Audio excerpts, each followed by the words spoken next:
Assalomu alaykum aziz vatandoshlar. Sankt-Peterburgdan Toshkentga ketmoqchi bo'lgan hamyurtlarimiz uchun maxsus video.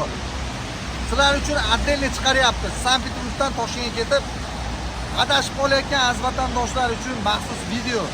Kim Sankt-Peterburgdan Toshkentga ketmoqchi bo'lsa, bizning gaplarimizni diqqat bilan tushuninglar. Sankt-Peterburgdan primoy avtobuslarimiz yo'q aziz vatandoshlar. Sababi Sankt-Peterburgdan Toshkentga ketadigan odam oz. Ko'pchilik so'rayapti, qanaqa qilib ketsak bo'ladi deyapti. Sizlarga tushuntirib o'tamiz. Sankt-Peterburg agar shahar territoriyasida yoki metroda atrofida yashasanglar, sizlarning o'zimizda voditellarimiz bor, yengil mashinalar qo'yib qo'yganmiz. O'shalar sizlarni oladi, xuddi shu avtovokzal Moskvaga olib keladi.